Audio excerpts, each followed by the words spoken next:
and then a year later they have them plead guilty. It's the same story over and over and over again. But now Obama is saying he may sign an executive order banning our semi-autos, and it's getting almost no attention. Well, there's a precedent for that. I believe George Bush Sr. back in 1990 banned assault weapons in the state of California because of a perceived wave of increased assault weapon ban, whatever you want to call an assault weapon. What is little known about that is that there was a massive non-compliance in the state of California with turning in assault weapons. So they just kind of dropped the issue. They didn't want attention being brought on the fact that people were not obeying the law, this unconstitutional gun ban. They weren't obeying it, so they just kind of dropped it. They didn't want to start a fight at that stage in the game, but maybe they're ready to start a fight now. I hope not, because I don't want it to come to that, but I am not giving up my guns. And a good portion of the entrenched gun culture in this country will not give up their guns. Perhaps that's why we see the militarization of the police stepping up at such an increased rate. And all I can say to the cops is, if they try to launch this civil war, if the social engineers do, they're going to pick people out who they think are kooky to sell the ideas that those that have guns are bad, like the Davidians. They already tried this, but people instinctively get that.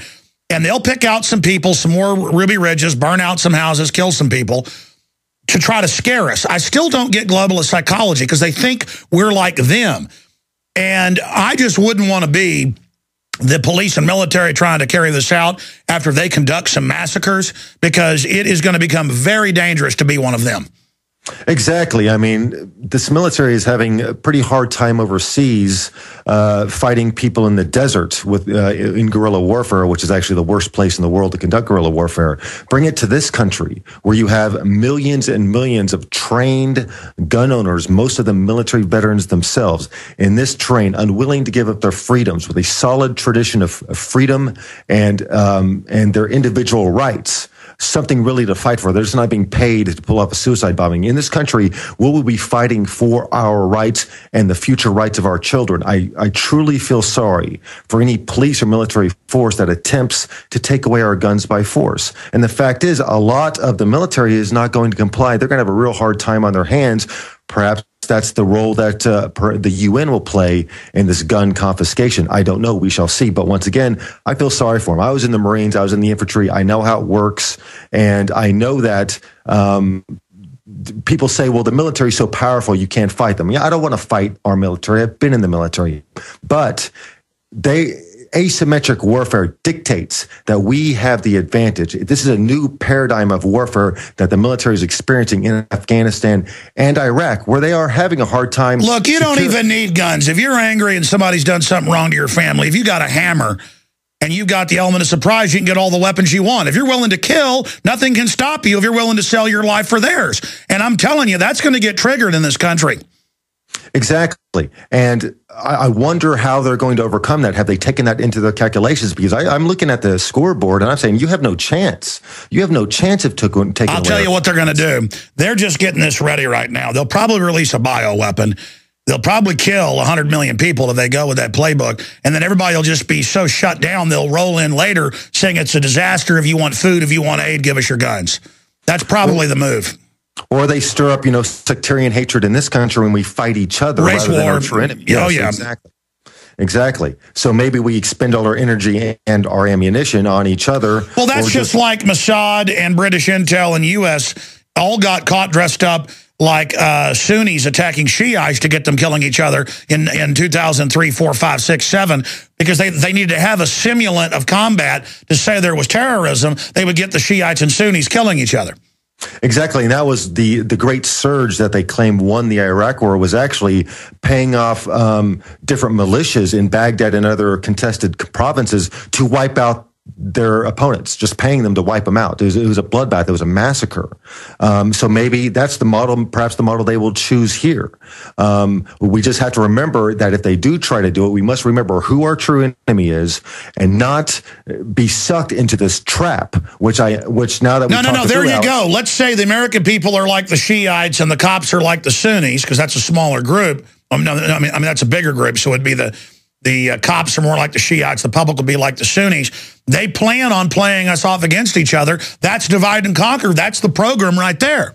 And then you have the central authority with their guns, the government coming in to restore peace and taking away all our firearms. Maybe that's the model they'll follow, but that doesn't mean it's going to happen. That the fact that you and I are talking about this, Alex, that the world is talking about this, the information war that we are winning, that you are leading, we are waking up. The fact that these gun control, these gun massacres have not worked to change public opinion means that we are winning the information war. I think we are catching up and maybe surpassing them in the way to process information and catching on to their game. Their methods may be becoming obsolete.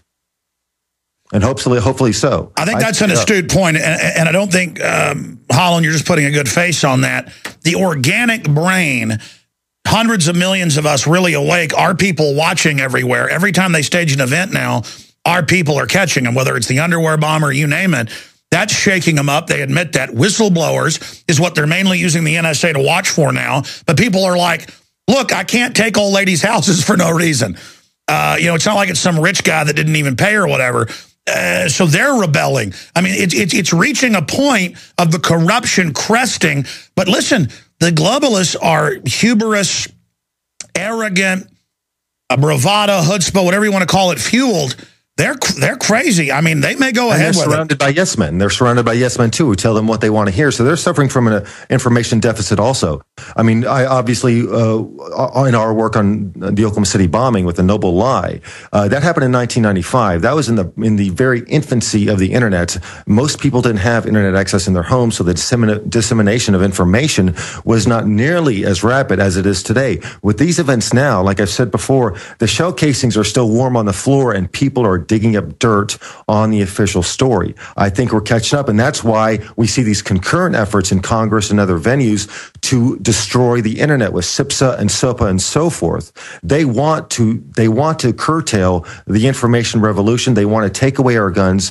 It is a full spectrum attack, and really, that's not bad news because we are winning thus far. The fact that we are still exercising our freedom, talking about these issues, educating our fellow human beings about what is really going on. That's right. Just having the will to get in these murderers' face and say, do whatever you got to do. We're coming at you and we're not backing off. That right there, when you've got good on your side, is an immovable force. If more of us just stand up and start walking at the enemy, nothing can stop us. And there are more people awake out there than we ever know. I mean, there's a lot of people who are awake and just they're passive right now because they think they're powerless. And so at the same time that we're trying to wake people up, we also have to convince them and let them know. We don't have to talk them into anything. Let them know how much power they have to change what is going on. Because when you have this steel pool of apathy, one little pebble in there sends ripples across the entire pond. You keep on doing that, or you drop a boulder every now and then, and you've changed the whole game. So as long as we continue to make our efforts, never surrender, because we have everything to lose and nothing to gain by surrender, we will win this. I am fully confident. Absolutely, and we have no future if we don't. I mean, it's not like this is just some corrupt group that wants to run stuff. These are eugenicists. They have a hellish future planned for us. We've already seen the opening salvos of that. But for the average person out there who does feel powerless, they need to understand every little thing they do together really will move mountains. And that's a problem, though. And I want to be clear. Just 5-6 years ago, the globalists were still very arrogant, and so they were weak. Now they're scared. Their white papers are scared. Now they're paying attention. And so they're going to pull all sorts of stuff. Now they know they're losing the initiative and that we're gaining the initiative. And so watch out, folks. They're no longer just being arrogant anymore. Now they're beginning to understand. Yeah, they are desperate psychopaths right now, and that is very dangerous. Like I said, the double-edged sword. This is not time to pat ourselves on the back that we've figured this out. This is time to be ever more alert. We are dealing with some of those dangerous specimens of the human race in human history with the most power ever reserved to any kind of group. They have it all. They are using technology honed through decades to try to bring about their agenda. It's finally within their grasp, and now they see that it might not happen. And they are going to get very desperate, very bloody. They will kill more and more and more. We must not be demoralized by that. We must still continue the fight, keep our eyes open, expose it whenever possible, because they are not going to surrender just as we cannot. Well, you're absolutely right. And We are on the march. Their global tyranny is on the run. That's why we're going to see just some insane things happen. I want to talk about what type of targets we think they're going to hit. We've already said shopping malls, churches, and movie theaters, and military bases. They want to get the military angry at the public. We already have the new Army report saying the militia and the Tea Party will link up with Al-Qaeda. We told you that was coming. They're preparing the Army for war with the Tea Party insurrection. We'll be back. We could wake up any morning and a major city will be hit by an atomic weapon that they'll blame on Tea Party groups working with Al-Qaeda. It won't matter if the story's ridiculous. I told you I saw that in their mind. I saw that from knowing them, and now they're putting it out in Army reports that the Tea Party works with Al-Qaeda. They're going to convert it purely over to saying we're the terrorist. You now see them publicly running Al-Qaeda, as they always have, the foreign banks that run our country. They could release a bioweapon. I see a lot of hype in that in the cards. I mean, they're going to hit us with a lot of stuff at once. A war, a bio release, say Iran did it. It won't matter if the story doesn't make sense because it's all the hype at the moment. And cowards throughout media and government buying what known liars say will enable the official story to at least hang out there.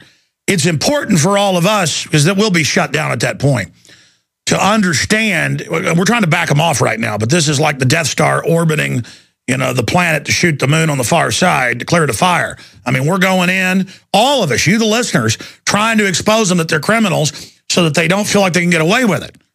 But if they think they can, the sky's the limit. Holland Vandennieuwenhof, your comments on the type of targets you think they'll hit.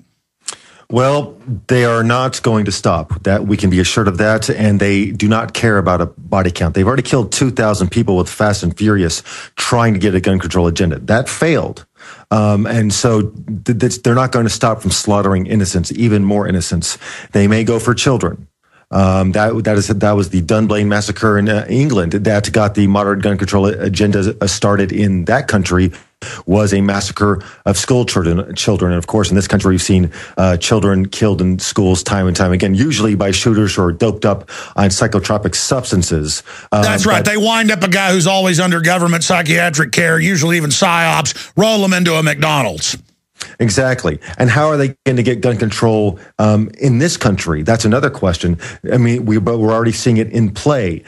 We see the threads that they're weaving in these stories. The Sikh shooter, he was on the SPLC's watch list since the year 2000. Of course, we know that the Southern Poverty Law Center, the SPLC, is hip deep with Homeland Security. In fact, they serve in an advisory capacity. And in A Noble Lie, which of course you can purchase through InfoWars, examining the Oklahoma City bombing, the SPLC had prior knowledge of the Oklahoma City bombing, according to the FBI's own teletypes. In fact, later on, they bragged about having informants in and around McVeigh. So we have the SPLC watching the Sikh shooter also on a watch list that serves Homeland Security. So perhaps people who are being monitored by Homeland Security for suspicious activity, or by the SPLC, which is an extension of Homeland Security, perhaps those people will be denied their gun rights. Mental health. We're seeing mental health played up a lot. If you have ODD, oppositional disorder, as defined by the DSM, you might be deprived of your gun rights. And that's not an exaggeration.